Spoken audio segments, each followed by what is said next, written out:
श्री स्वामी समर्थ. जय जय स्वामी समर्थ. आपल्या आम्ही समर्थांची लेकरे या चॅनलमध्ये मी सर्वांचे सहर्ष स्वागत करत आहे.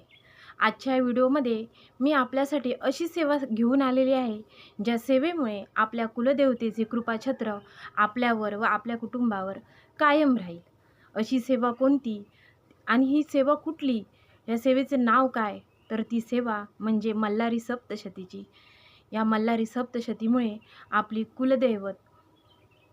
कुलदैवत मग ते कुणीही असो, त्या कुलदेवतेची कृपा आपल्यावर व आपल्या कुटुंबावर नेहमी राहत असते.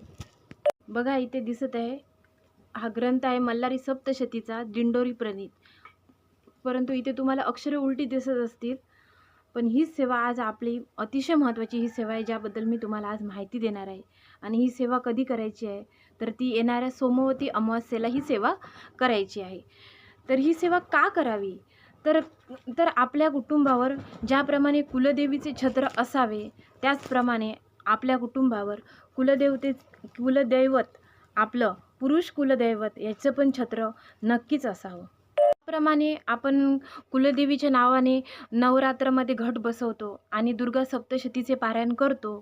त्याचप्रमाणे आपण आपल्या देवत म्हणजेच पुरुष कुलदैवत याची सेवा ही आपण केलीच पाहिजे. ज्याप्रमाणे आईचे कृपाछत्र आपल्यावर असावं असं आपल्याला वाटतं, त्याचप्रमाणे आपल्याला वडिलांचं पण कृपाछत्र आपल्यावर असावं असं सुद्धा वाटतं. म्हणजेच कुलदेवी ही आपली आई असते आणि कुलदैवत हे आपले वडील असतात. ते आपले व आपल्या कुटुंबाचे संरक्षण करत असतात. परंतु आपण जर त्यांची सेवा कधीच केली नाही, तर आपण त्यांचे कृपाछत्र आपल्यापासून लांब जाते. म्हणून ही सेवा करणे अतिशय महत्त्वाचे आहे. तर ही सेवा कधी करायची आहे, तर ती येणाऱ्या सोमवती अमावस्येपासून करायची आहे. ही कशी करावी, ही सेवा कशी करायची आहे, तर याची डिटेल माहिती तुम्हाला मी सांगणार आहे. कशी करायची, कोणते नियम आहेत आणि कोणत्या पद्धतीने करायची आहे, संपूर्ण माहिती तुम्हाला सांगणार आहे. आणि ह्या मल्हारी सप्तशतीची 1 दिवसाची ही सेवा करण्यासाठी कोणत्याही मांडणीची गरज नाही. हा महत्त्वाचा एक मुद्दा आहे, कारण ह्याही सेवेसाठी मल्हारी सप्तशतीची ही 1 दिवसाच्या सेवेसाठी कोणत्याही प्रकारच्या मांडणीची गरज नाही आहे. ही करायची सेवा कधी, तर सोमवती अमावस्ये दिवशी आपण त्यासाठी काय करावं लागेल, आपल्या देवताचे कृपाछत्र आपल्यावर व आपल्या कुटुंबावर राहण्यासाठी ही मल्हारी सप्तशतीची ही सेवा अतिशय महत्त्वाची आहे आणि ती प्रत्येकाने केलीच पाहिजे. ही सेवा कोणी करावी, कशी करावी, याची संपूर्ण माहिती या व्हिडिओमध्ये मी देणार आहे. तेव्हा हा व्हिडिओ पूर्णपणे स्किप न करता हा पूर्णपणे व्हिडिओ शेवटपर्यंत पहा, मग तुमच्या लक्षात येईल. जे नवीनच आहेत त्यांच्यासाठी हा व्हिडिओ अतिशय महत्त्वाचा आहे. हे बघा, लक्षात घ्या सर्वांनी इथे, की सोमवती अमावस्या कधी आहे, तर ती येणाऱ्या सोमवारी 13 तारीखपासून सुरू होते आणि 14 तारीखला दुपारी संपते. किती वाजता सुरू होते, तर 13 तारीखच्या संध्याकाळी 7 वाजता सुरू होते आणि मंगळवारी दुपारी 2:15 वाजता संपते. तर तुम्ही मल्हारी सप्तशती कधी करू शकता, तर ही अमावस्या सुरू होते 13 तारीखला सोमवारी संध्याकाळी 7 वाजता. तर तुम्ही मल्हारी सप्तशती ही संध्याकाळनंतर करू शकता किंवा दुसऱ्या दिवशी सकाळी करू शकता, दुपारी 3 वाजेपर्यंत केव्हा पण करू शकता. ही मल्हारी सप्तशती वाचण्यासाठी जर तुम्ही प्रथमच मल्हारी सप्तशती करत असाल, तर त्यासाठी 2 ते 2.5 तास लागतात. जे नवीन आहेत त्यांच्यासाठी 2 ते 2.5 तास हे लागतात मल्हारी सप्तशती करण्यासाठी. जास्तीत जास्त 3 तास लागेल. पण ही सेवा प्रत्येकाने करायचीच आहे न चुकता, कारण सोमवती अमावस्येचा दिवस हा अतिशय खास आहे. मल्हारी सप्तशतीची ही सेवा येणाऱ्या सोमवती अमावस्येला का करावी, याची एक कथा आहे. ती फक्त तुम्ही 2 मिनटं ऐकून घ्या, म्हणजे तुम्हाला त्याचं महत्त्व कळेल, की सोमवती अमावस्येला ही सेवा मल्हारी सप्तशतीची का करावी. तर काय झालं होतं, की जेजुरीच्या जवळील असलेल्या एका ठिकाणी पांडवांनी यज्ञ केला होता आणि ह्या यज्ञामध्ये भीमाने एक कमंडलू हातात घेतला होता आणि ह्या कमंडलूमध्ये पाणी होतं आणि हा कमंडलू भीमानी, त्या 5 पांडवांमधले भीम असतो, त्यांनी तो कमंडलू पाण्याचा पालथा केला आणि त्या कमंडलूमधील पाणी हे करा नदीच्या रूपाने वाहत निघालं आणि ते वाहत त्या यज्ञ चालू असलेल्या कुंडाजवळ पोचलो. त्यावेळी त्यांचा यज्ञ हा पूर्ण झाला. त्यावेळी पांडवांनी काय केलं, की यज्ञ पूर्ण झाल्यानंतर जेजुरीच्या खंडोबाची पूजा केली, यथावत पूजा केली. म्हणून हा दिवस सोमवती अमावस्येचा दिवस होता. ज्या दिवशी ही घटना घडली तो तो दिवस हा सोमवती अमावास्येचा होता. म्हणून ह्या दिवशी मल्हारी सप्तशतीचे पारायण हे करणं अतिशय महत्त्वाचं आहे. सर्व स्वामी भक्त हो, तुम्ही जर या चॅनलवरती नवीन असाल तर आपल्या आम्ही समर्थांची लेकरे या चॅनलला सबस्क्राईब करा. न चुकता सबस्क्राईब करा आणि नोटिफिकेशन ऑल करा. ठीक आहे. तत्पूर्वी त्यानंतर आपण ही मल्हारी सप्तशतीची सेवा, एका दिवसाची सेवा सोमवती अमावास्येनिमित्त कशी करायची हे तुम्हाला सांगते. लक्ष द्या. यामध्ये पहिलं काय करायचं आहे की आपण सर्व स्वामी भक्त आहोत. म्हणजे अर्थात कुठल्याही सेवेची सुरुवात ही आपण स्वामी स्तवनाने करत असतो. तर पहिल्यांदा स्वामी स्तवन म्हणायचं आहे.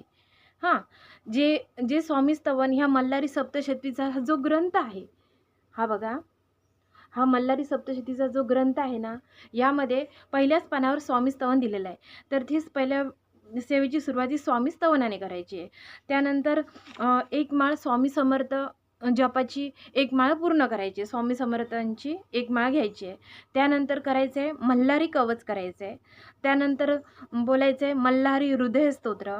त्यानंतर येणार मल्हारी अष्टक आणि त्यानंतर येणार आहे अतिशय महत्त्वाचा मंत्रजप जो मल्हारी मार्तंड यांचा आहे. मल्हारी मार्तंडांचा मंत्रजप आहे. तो 11 वेळा करायचा आहे मित्रांनो.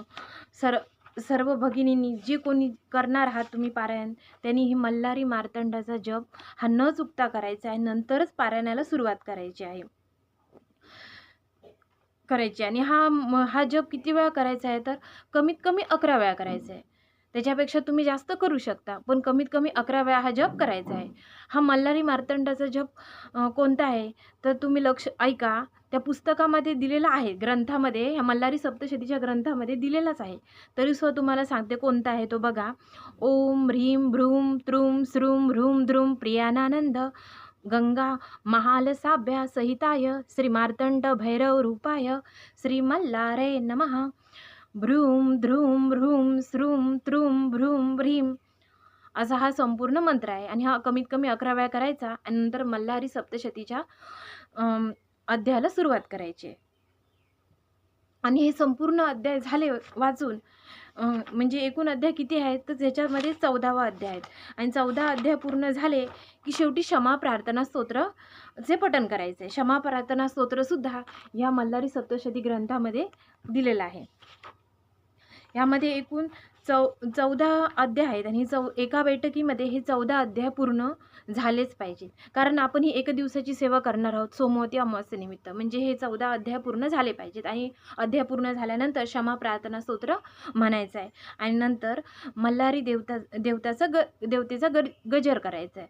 म्हणजे तो तुमच्या सगळ्यांच्या परिचितच असणार आहे. तरीसुद्धा तुम्हाला सांगते, येळकोट येळकोट जय मल्हार. हा प्रसिद्ध असा जय जयकार मल्हारी देवतेचा, जेजुरीच्या खंडोबाचा हा आहे. तो शेवटी म्हणायचा आहे आणि आपल्या या सेवेचा आपली ही सेवा पूर्ण करायची आहे. आता ह्यामध्ये तुम्हाला परत एकदा सांगते की ही सेवा कशी करायची आहे. थोडक्यात पहिलं स्वामी स्तवन म्हणायचं आहे. नंतर श्री स्वामी समर्थ या नामाचा नामजप एक माळ करायचा आहे.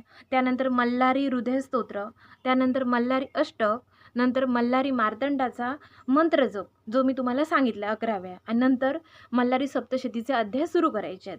हे सर्व अध्याय एकदा बसल्यावर पूर्ण करायचे आहेत. एकूण अध्याय 14 आहेत ते पूर्ण करायचे. आणि त्यानंतर क्षमा प्रार्थना स्तोत्र ही म्हटलेच पाहिजे. पूर्ण अध्याय झाल्यावर क्षमा प्रार्थना स्तोत्र आलाच पाहिजे. आणि क्षमा प्रार्थना स्तोत्र झाला की आपण आरती म्हणायची, खंडेरायाची आरती म्हणायची. ती सुद्धा ह्या पुस्तकामध्ये खंडेरायाची आरती दिलेली आहे. आरती ही केलीच पाहिजे. कारण आपण तो दिवस हा खंडोबा देवतेच्यासाठी आपण हा वाहिलेला असतो. म्हणजे हे मल्हारी सप्तशतीचा पूर्ण पारायण झाल्यानंतर शेवट हा क्षमा प्रार्थना स्तोत्राने करायचा आहे. आणि नंतर आरती ही करायची आहे. या सेवेसाठी खूप मोठे नियम पाळायची गरज नाही आहे. समजलं. फक्त कोणता नियम पाळायला तर एकच नियम कंपल्सरी पाळायचा आहे आणि तो म्हणजे मांसाहार करायचा नाही. मांसाहार हा पूर्णपणे वर्ज्य करायचा आहे एकाच दिवसासाठी, सोमवती अमावास्येसाठी. कारण त्या दिवशी आपण ही अतिशय पवित्र अशी सेवा मल्हारी सप्तशतीची करणार आहोत. त्यासाठी मांसाहार वर्ज्य करायचं आहे. पूर्ण दिवस मांसाहार करायचा नाही आहे. हां. आता समजा यामध्ये आपली जर कुठलीही अडचण असेल की आपल्याला त्या दिवशीच नेमकी अडचण आली, महिलांची असू दे, मासिक धर्म असू दे, मासिक अडचणीचा कालावधी असू दे, तर त्या दिवशी ही सेवा करू शकत नाही आपण. तो स्किप करायचा, तो दिवस आपण करायचा नाही. पण ज्या महिलांना किंवा ज्या पुरुषांना ही सेवा करणे शक्य आहे, त्यांनी ही नक्कीच करावी सोमवती अमावास्येच्या दिवशी. हे बघा, अनेक घरांमध्ये वडील आणि मुलगा यांचं पटतच नसतं. खरंच सांगते, बऱ्याच घरांमध्ये असा प्रश्न होतो, की वडील आणि मुलगा यांचं पटत नसतो किंवा मुलं आणि आई-वडील यांचं पटत नसतं. यासाठी ही अतिशय प्रभावी सेवा आहे. ती म्हणजे श्री मल्हारी सप्तशती. आणि आपल्या घरावर ही कुलदेवी आणि कुलदैवताचे आशीर्वाद हे असावेच. आणि ह्यासाठी ही सेवा नक्की करावी. ज्याप्रमाणे आपण कुलदेवीची करतो, त्याप्रमाणे कुलदैवताची करतो. मग आपला कुलदैवत कुलदैवत कुणीही असो, ही सेवा करायची आहे आणि शेवटी म्हणायचं कुलदैवत अर्पणामस्तु.